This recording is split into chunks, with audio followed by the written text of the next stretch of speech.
de ley, como acaba de indicarse, es el de reformar el artículo 124 de la Constitución, que dice así, citamos: el poder ejecutivo se ejerce por él o la Presidenta de la República, quien será el artículo 124 de la Constitución, que dice así, citamos: el poder ejecutivo se ejerce por él o la Presidenta de la República, quien será elegido cada 4 años por voto directo y no podrá ser electo para el período constitucional siguiente.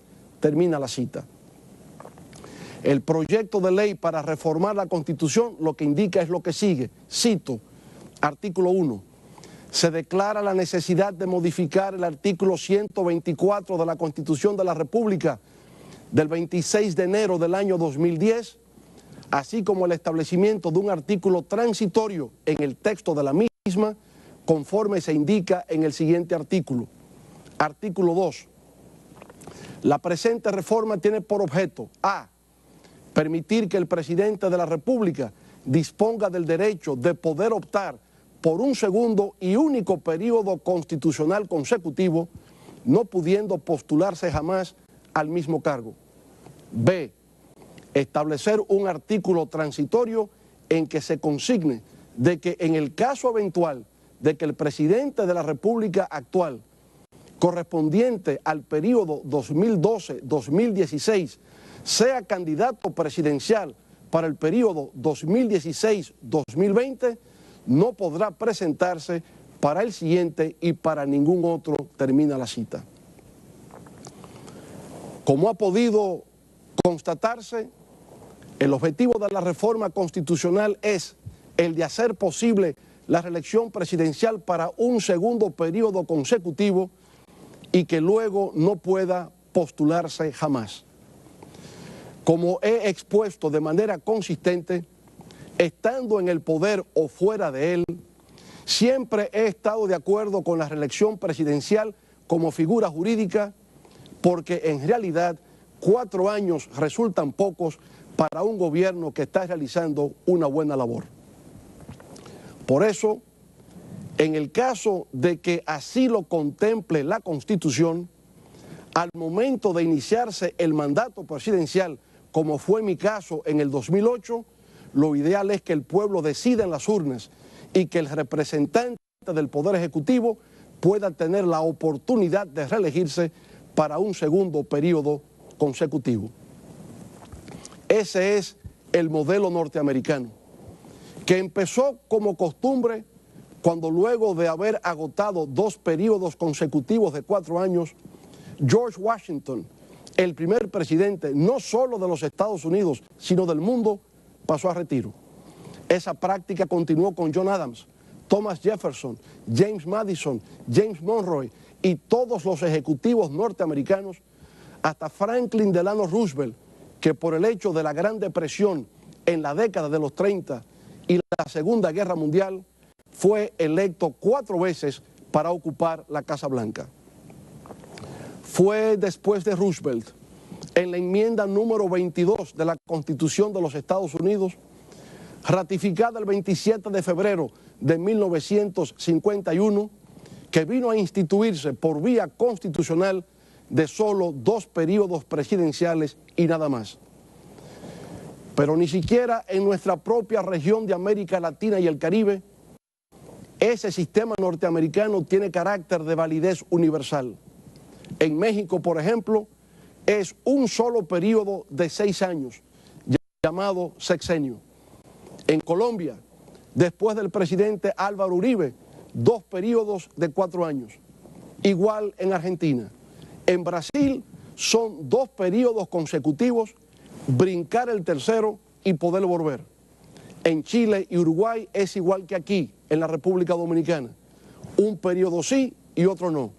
En Venezuela es indefinido. En resumen, lo que quiero hacer significar es que no existe un modelo o patrón único de agotamiento de periodos presidenciales aceptado de igual manera por todos. Por tanto, no es válida la idea de que la reelección presidencial por su propia naturaleza es mala. No es así. Si hubiese tenido esa creencia, no habría sido candidato a la reelección en el 2008 para un segundo periodo consecutivo. El debate actual, más bien, gira en torno a si esa aplica en un momento que no beneficia al incumbente, esto es, al presidente de turno, para de esa manera no resquebrajar la institucionalidad. En un momento que no beneficia al incumbente, esto es, al presidente de turno, para de esa manera no resquebrajar la institucionalidad. Más aún, considero que en caso de trascendencia tal como el de una modificación a la Carta Magna, que involucra el interés de la nación, la fórmula más adecuada y eficaz para salir hacia adelante es mediante el diálogo, la construcción de consensos y de unificación de criterios, tanto dentro del propio partido como en toda la sociedad dominicana. Así se hizo con la reforma constitucional del 2010, en la que las distintas organizaciones cívicas del país fueron invitadas a participar de una consulta popular, en la cual expresaron sus propuestas sobre cómo debía quedar organizado el Estado dominicano del siglo XXI. En adición al mecanismo de las consultas populares, se creó una comisión de 15 juristas expertos en derecho constitucional que contribuyeron con el diseño técnico jurídico final de las propuestas. De esa manera, en comunicación constante con todas las fuerzas vivas de la nación, en forma abierta y democrática, se realizó la más profunda y progresista reforma constitucional en nuestro país después de la histórica y emblemática del año 1963. En síntesis, aunque desde mi perspectiva no es lo más idóneo ni es lo más apropiado, tampoco es que una constitución no pueda modificarse para hacer posible un segundo mandato presidencial consecutivo. Desde mi punto de vista jurídico, se puede. Lo que ocurre es que tiene que hacerse respetando el procedimiento consagrado en la propia Constitución. En ese aspecto, me preocupa que en el debate que ha surgido para modificar nuestra Carta Sustantiva, se quiera desconocer que la ley que convoca a la Asamblea Nacional Revisora sea una ley orgánica, la cual por consiguiente requiere de la aprobación de las 2/3 partes de los presentes, tanto del Senado como de la Cámara de Diputados.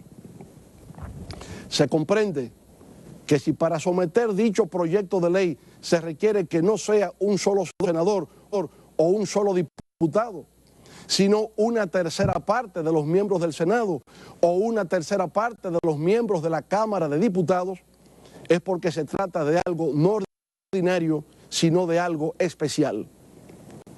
Luego, si conforme al artículo 271 de nuestra actual Constitución, para aprobar la reforma propuesta, la Asamblea Nacional Revisora, que es la reunión de ambas cámaras, Senado y Cámara de Diputados, requiere las 2/3 partes de los votos, ¿por qué razón entonces se le quiere negar la condición de orgánica a la ley que declara la necesidad de reformar la Constitución? Eso, que parece un debate más para abogados que para el resto de la ciudadanía, tiene sin embargo una trascendencia enorme para el futuro de nuestra democracia. Porque lo que estamos discutiendo es si nuestra Constitución debe ser rígida o flexible. Si es rígida, es difícil de modificar, que es lo que se desea para cualquier constitución en el mundo. Si es flexible, entonces se hace susceptible de ser modificada por cualquier capricho, quebrantándose de esa manera el Estado de Derecho.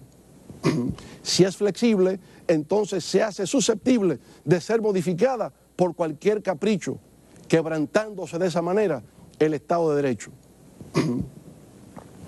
Pero además, me preocupa que se tejan ardides y se elaboren argucias para eludir el hecho de que una reforma como la que se está planteando requiere de algún mecanismo de legitimación popular, como sería el caso, por ejemplo, de un referendo aprobatorio. Para aspirar a reformar la actual Constitución de la República y hacer posible la reelección presidencial, se parte de la premisa del enorme respaldo que recibe el presidente de la República en las distintas mediciones o encuestas que se realizan. Sobre esa base se ha levantado la premisa del enorme respaldo que recibe el presidente de la República en las distintas mediciones o encuestas que se realizan. Sobre esa base se ha levantado la consigna que se lee en letreros en distintas partes del país de que el pueblo es el que manda. Yo personalmente comparto esa opinión. Ciertamente, el pueblo es el que manda. Y si es así, entonces dejemos que sea el pueblo el que efectivamente se exprese mediante la realización de un referendo aprobatorio para que diga directamente si quiere o no quiere la reforma constitucional conforme al artículo 272 de nuestra Constitución. Ese sería un ejemplo hermosísimo de democracia directa, como nunca antes se ha visto en la historia nacional. De esa manera, nuestro Partido de la Liberación Dominicana estaría a la altura de las grandes expectativas nacionales, se cubriría nuevamente de gloria y dejaría escrito un nuevo capítulo ejemplarizador en las luchas de nuestro pueblo por la democracia y la libertad. A favor de que el pueblo manifieste su voluntad en favor del cambio a la Constitución. Sé que lo que late en el corazón de todos los en favor de que el pueblo manifieste su voluntad en favor del cambio a la Constitución. Sé que lo que late en el corazón de todos los miembros de la alta dirección de nuestro partido es que en estos momentos, por lo que refieren las encuestas, el compañero presidente Danilo Medina es quien se encuentra en mayores posibilidades de garantizar un nuevo triunfo morado en las urnas. Si la Constitución permitiera la reelección presidencial, como ocurría en el año 2008, todo sería muy fácil. Esta discusión no se habría suscitado. Todos estaríamos apoyando nuestra mejor opción. Pero resulta que la Constitución no lo permite. Aún así, no es mi propósito erigir obstáculos a nuestra mejor opción. Pero resulta que la Constitución no lo permite. Aún así, no es mi propósito erigir obstáculos en las aspiraciones legítimas de triunfo que todos albergamos. Y aunque por convicción y trayectoria, como he sostenido, no soy partidario de modificar la Constitución con el único propósito de hacer posible la reelección presidencial, me inclinaría reverentemente y con humildad ante lo que sería la voluntad del pueblo expresada en un referendo. Ya lo decía Abraham Lincoln, ese gigante de la lucha por la libertad, la voluntad del pueblo expresada en un referendo. Ya lo decía Abraham Lincoln, ese gigante de la lucha por la libertad, que salvó a su nación de la inminencia de una gran división en medio de la guerra de secesión para liberar a los esclavos al afirmar, cito, que salvó a su nación de la inminencia de una gran división en medio de la guerra de secesión para liberar a los esclavos al afirmar, cito, la democracia es el régimen del pueblo, para el pueblo y por el pueblo, termina la cita. Nunca temamos al pueblo. Dejetado en el Senado de la República no ofrece por sí solo suficientes garantías ni seguridad jurídica en el sentido de que la reforma que se quiere hacer en la actualidad no volverá a repetirse en el futuro. No es que se ponga en duda la palabra o las sanas intenciones de los senadores que han formado vulnerable la posibilidad de reformar nuestra Constitución en el futuro, como en la actualidad interpretan algunos miembros de nuestra comunidad jurídica, que puede hacerse, esto es, sin aprobación de ley orgánica ni realización de referendo aprobatorio. Eso, naturalmente, para que en la posteridad surja algún aventurero que modifique de nuevo la Constitución, pero esta vez para establecer la reelección indefinida e intentar perpetuarse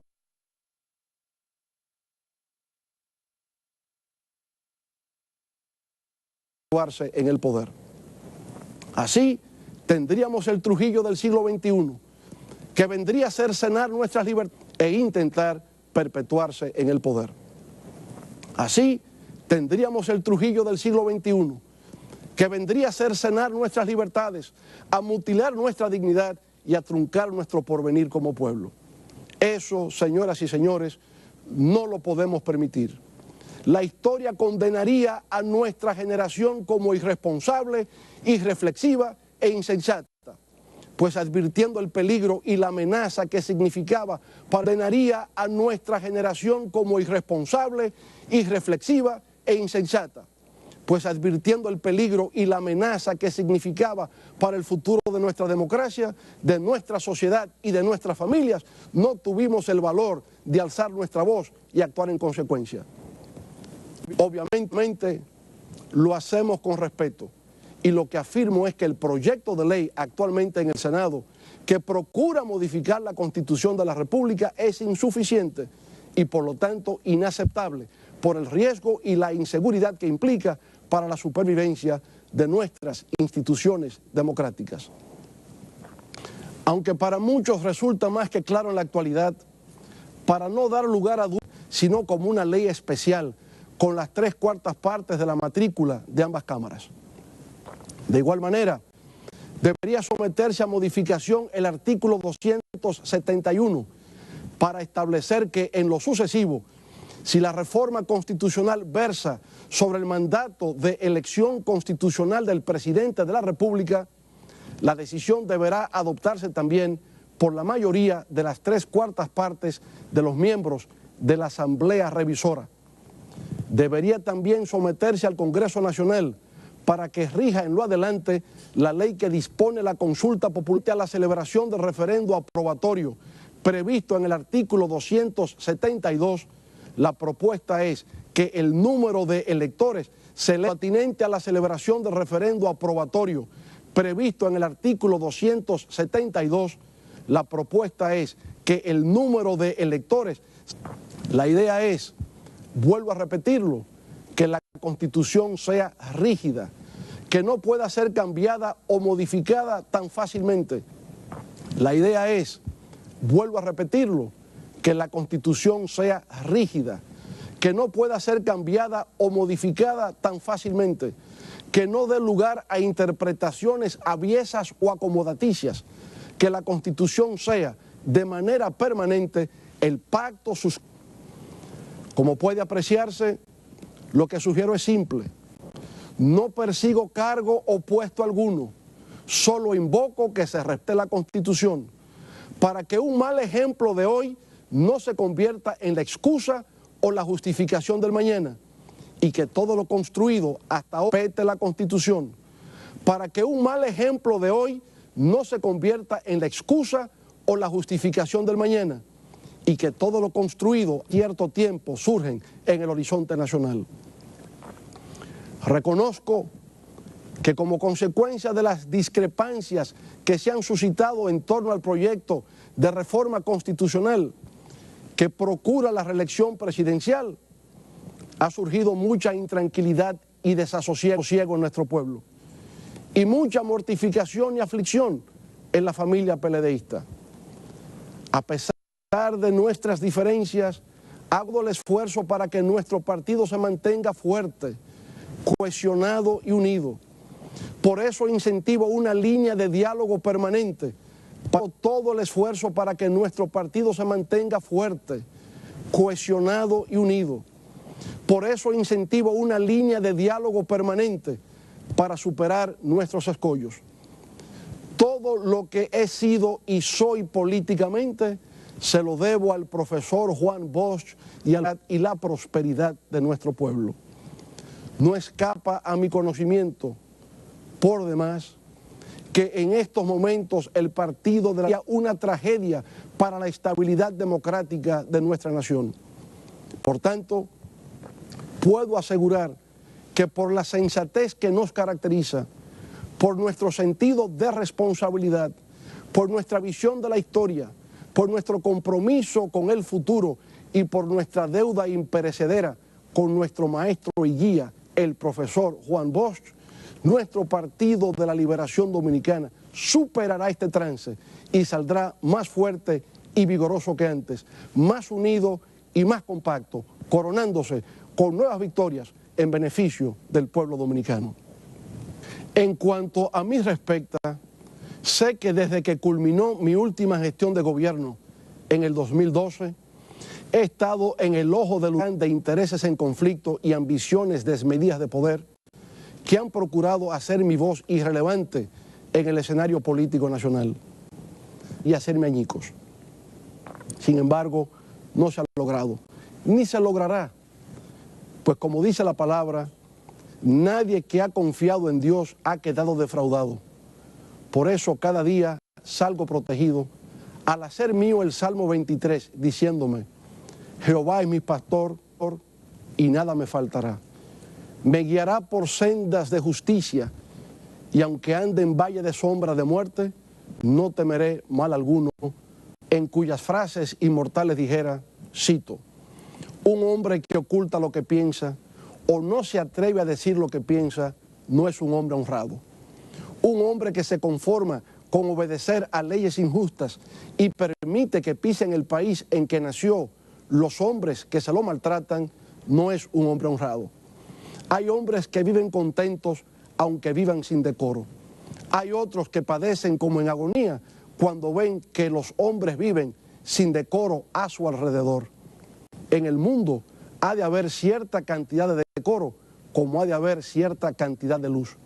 Cuando hay muchos hombres sin decoro, hay siempre otros que tienen en sí el decoro de muchos hombres. Esos son los que se rebelan con fuerza terrible contra que les roban a los pueblos su libertad, que es robarles a los hombres su decoro. En esos hombres van miles de hombres, va un pueblo entero, va la dignidad.